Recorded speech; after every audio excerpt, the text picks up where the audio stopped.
Okay, boom. We are alive, ladies and gentlemen. Thank you for joining us today.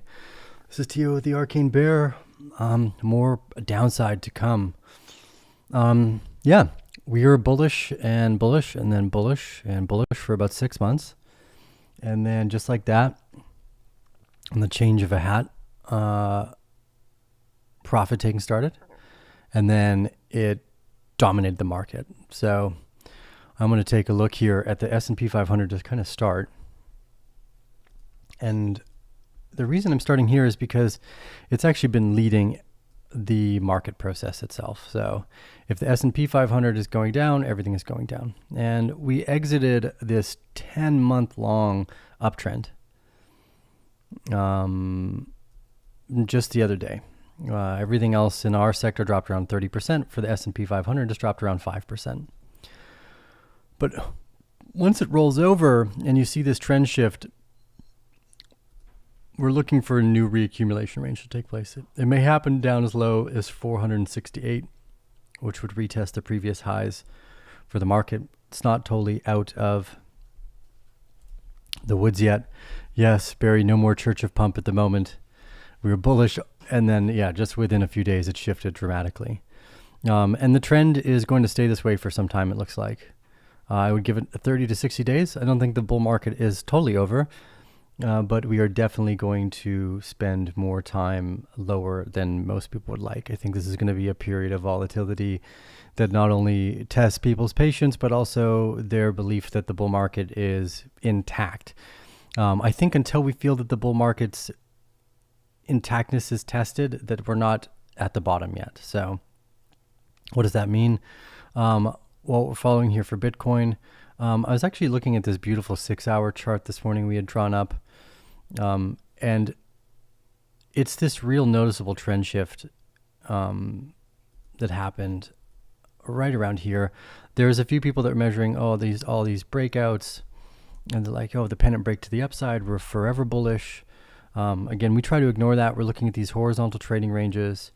For Bitcoin, that was the bottom of the trading range was here, and we're just pierced through now what would normally be the spring. So a spring here, normally it would be awesome. We'd come back above, we'd test the middle of the range, and we'd continue higher. Maybe that's what happens, but it seems unlikely. And the reason it seems unlikely is because other assets are probably leading indicators for what's going to come next. The reason why looking at the S&P 500, Avalanche, Solana, Ethereum, what that helps do is keep us oriented towards the current trend. The current trend has shifted to the downside, and it's going to stay downwards probably until around $52,000 Bitcoin. I think we see a larger trading range that forms here, where we drop all the way down to 52. Maybe we peak at 48 a spring. We jump all the way back up. We test 62,000. We do a middle of the box reaccumulation, and then we go up to the finalities of the high and the end of this bull market. Yeah. So we got here a little sooner than I thought. I thought we would actually see more of a middle accumulation back down here at around 43 to 36, but I think this just goes to show, and look, what would that spread be for Bitcoin too? That's a 30% spread. That's decent. That's normal for Bitcoin as well to pull back 30%. So this move to further downside, I think, is the most probable at this point, just because this looks incredibly similar to this median time frame distribution.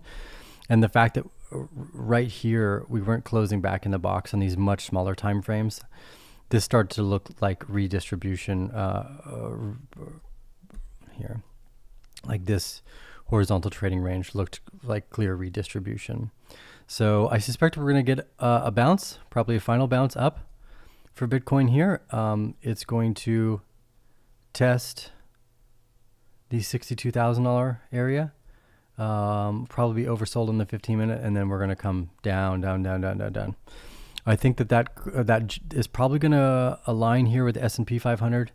If we look at the 2-hour, since I made my post the other day, we've basically just fallen straight down for the S&P 500. As soon as we couldn't close back above the trading range here, it became noticeable for the downside for the S&P 500.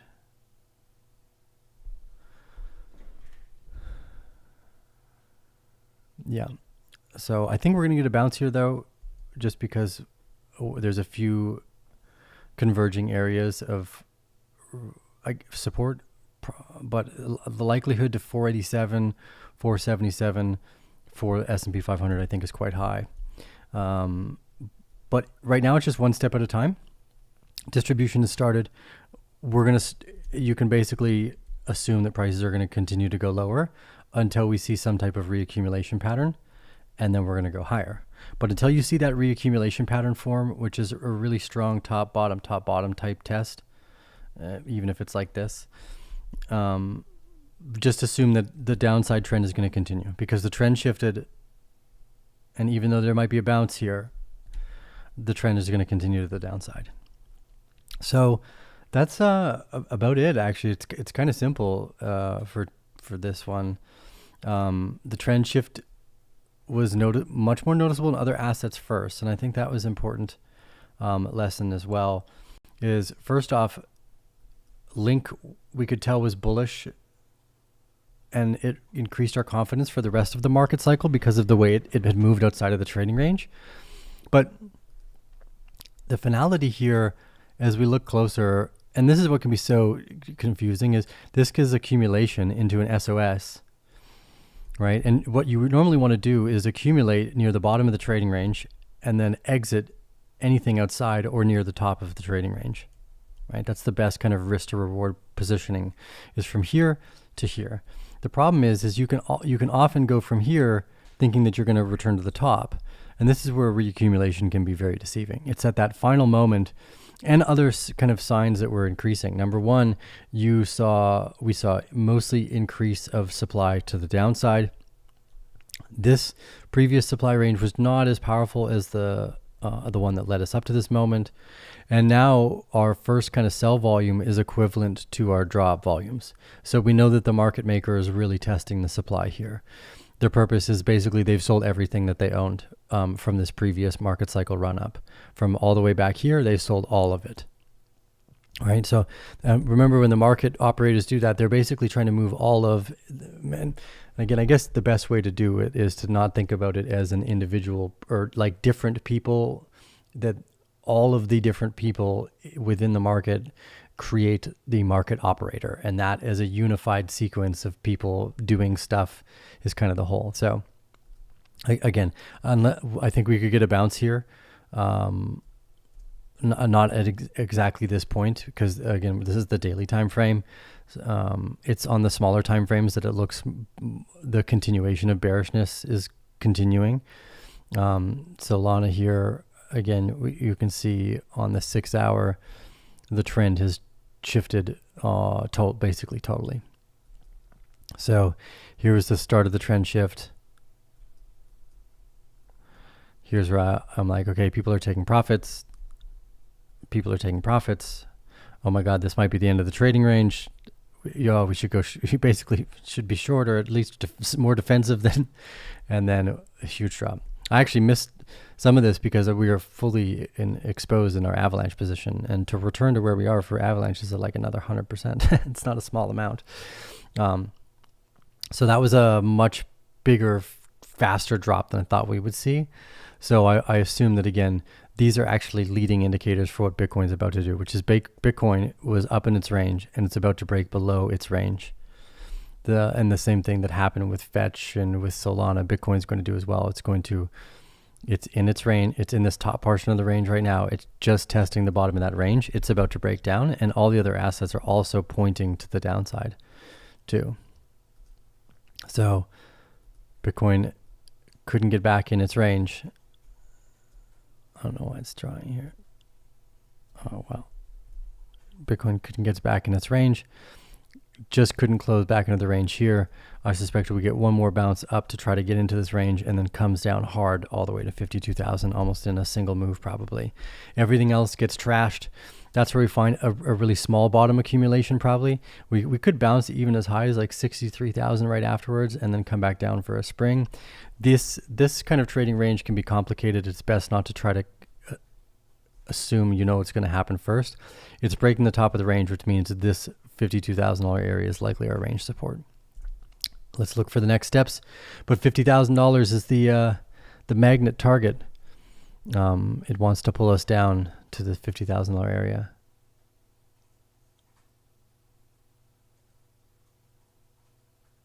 Screen, yeah, sorry about that. No screen share, no chart. Damn it. Okay, so yeah, just I guess large trend shifts. Still, there we go. Hopefully, you think 2 screens would be enough, but if I can see the YouTube screen, then it means I can't see the can't see the screen that I'm sharing, or in that case, not sharing. Okay, so back here, Bitcoin's just not closing back in this trading range, and here this horizontal range breakdown was the same. Solana did the same thing, had this top range, and as soon as it couldn't get back into the range, it was just down, big downside across the board. They all did the same thing. Once Avalanche as well, once it couldn't re-enter the range, just big downside. So it seems like all the other alt tokens have led us in what the market's going to do next to begin with, both starting of the bull market and now and I guess not over, but this temporary change of character. I think it's going to come down. It's going to retest 61,000, and then it's going to come at least to 52,000. It might go lower. Again, that's not the main probability at the moment, but $52,000 is basically programmed, if that's what the kids say. Could that shift? Could this be a spring? Yeah, maybe. I don't see the characteristics of a spring yet. We see increasing supply and still significant supply in the market being tested with really no accumulation. And normally the absorption spring here would be all of this. So if you don't see all of this supply come back into the market here in this next up, then it's definitely coming lower. So kind of simple. We're going lower. So I don't know. If you haven't exited for profits now, it's not as easy. It's better probably just to wait for some of them. I think we're going to get a new all-time high closer to the, let's say, summertime. But yeah, we could be here for 60 to 90 days. So May, June, July. Yeah, let's say between May, June, July, it could be down and sideways and down, sideways, down and up, and then into the new year. But at the moment, yeah, it doesn't look good. The rest is continued downside. So hopefully that's helpful. Just a quick little update at the moment. How is the DXY looking? Great question. So again, following the S&P 500, downside is continued. Although, mind you, on the 2-hour, we are resetting the RSI to some degree. I think we could see a bounce. Again, it could be a pretty noticeable bounce too. And for Bitcoin, it could be deceiving. Like for Bitcoin, you could have this moment where it jets up to $76,000, and that would be worse if it came back down afterwards to 52,000, because that would mean this was like a much larger distribution. If this stays in this 4-hour distribution where we are with Bitcoin here and then continues to build a new trading range, that's amazing. If it actually goes higher into an upthrust and then distributes down, it's much worse. I think it's probably worse for the length of time we're going to take to reaccumulate before going higher. So there are other scenarios there, obviously, but they're less probable. The most probable one right now is we hit to this $52,000 area and then reaccumulate and continue. But that could be noticeable for all the other assets. So keep that in mind. Excuse me. You wanted me to look at the DXY though. The dollar's gaining strength here, and it could be about to break out, which would also kind of align with this change of character for the next 30 to 60 days. Because what originally looked like a distribution, and again, this is why these can be so mischievous. It's usually better to enter at the bottom and exit at the top, not try to enter for enter a short here, not here kind of mentality if you're going to, or enter a long here but not here type of process. Because we were at the top of the trading range for the US dollar. We could break through, hit a SOS back up, and then continue higher for the dollar. That wasn't what I originally thought was going to happen, but also we moved to we moved higher faster than I thought we would. I didn't think we would get this high for Bitcoin already. I thought we would have a a bit more stability in the way up to this trend. So it doesn't fit the characteristic of a healthy bull run necessarily either. So if the trend shifts here again, notice that 52,000 is just the first low target. It could even go lower, although that's not probable at this point. So just however you need to think about the market for that one. Yeah, this is not a time to be allocating. Everything looks like it was in distribution. You want to wait, or generally, I'm going to wait until I see a new accumulation range before I start playing in the markets too much. I was taking out shorts over the last 48 hours, but that's it, just riding chunks of downside and then exiting. You just don't really, being short against a potential 10x doesn't make a whole lot of sense. It's just, the market offers some of those opportunities on the smaller time frames. You can see here we're probably going to get a bounce, it looks like, for Solana as well. And then that's going to be a real market tester for us. I think same thing's going to happen with Bitcoin too, and then becomes redistribution. So can you take a look at SWI? Okay, let's look at SWI.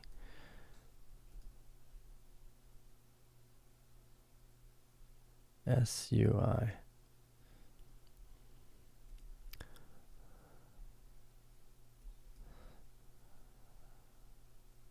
Yeah, clearly oversold on the daily. Nice ranges we followed prior. Last time we drew this up, you've got a falling wedge to reaccumulation, breakout, and then distribution. So again, here's some signs of what distribution looks like, right? Couldn't get back into this box, and it was just absolute destruction. But more importantly, after a falling wedge, a reaccumulation, and a reaccumulation, more importantly than when did distribution happen, what happened first? It's usually easier to look at that than make a decision, and that's kind of what helped me change my opinion right in the middle of the trading range. Was, wait, this looks bad. Now, SWI has had a nice bounce. Part of the question here is probably, is this actually reaccumulation? And it's not a bad argument, but there's all this volatility, all of this supply that we chewed up here for very limited growth in the market. I think it shows there's interest here. That's a positive thing. So SWI has interest there. That's a positive thing. But this doesn't look bullish to me yet. Although you could be witnessing a trend shift for SWI here. That would be, I'm going to keep this one on my marker list. I'm going to put a few notifications here, because this is the only one I've seen on these lower time frames that have actually maybe shifted trend. Everything else is not. So for instance, if we go to the 6 hour, not even close. I mean, we could see a bounce, but it's really the trend shifts that are the most interesting. Are the green EMA bands, or are they red? Green, and here this is the perfect kind of, you can see what the perfect test moments look like before that nice run up of the SOS. But yeah, here for Solana, once we're in distribution, like, we've got a long ways to go to even change the trend. So if you were to get a trading range even here to close the trend out and finally shift the trend as this came down as the top of the creek. But yeah, on the 6 hour, we're probably not maybe get a ton lower unless Bitcoin drops that much lower, which it's looking like it kind of wants to. So still there, even though SWI actually has some positive momentum, and it's worth keeping an eye on because of that momentum. Ultimately, I think that this is just going to get sold down by more supply. But nice to see that there is a partial trend shift somewhere. I remember I was looking at Aptos the other day too, just because it had dropped so dramatically. Let's take a look at Aptos, see how it's doing. Yeah, it hasn't shifted a trend yet, but again, interestingly enough, it looks like it's trying to. So that's not the same for some of the other assets. So yeah, we can keep an eye on both SWI and Aptos, I guess, for fun, just to see what it does in terms of a trend change. But I suspect that that's about to get sold back down. But there are some divergences that are positive for some type of trend bounce, again, especially when we look at the S&P 500. So, Bitcoin could still bounce all the way up to 66,000 before coming back down lower too. But I think lower is the clear magnet point at the moment, even if there is a bounce for Bitcoin. Most of it's through sale side pressure, or that's the way it appears on the markets at least.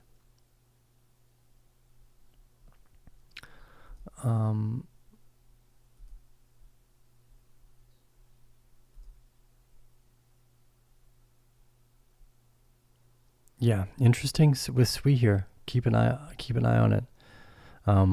It's too early to tell though, because on the 6 hour here, it could be easily just a kind of upthrust and go back into distribution. So SWE might actually be in a great place to potentially go short here. That's the deceiving thing. The lower time frames are bullish on SWE, but the higher time frame is still bearish because we just closed out this trading range. So anyways, something to keep in mind. We'll keep a look for SWE here because it'll be fun to see if there's any trend shifts elsewhere. To you with the Arcane Bear, thanks for joining us today. We'll see you in the next episode.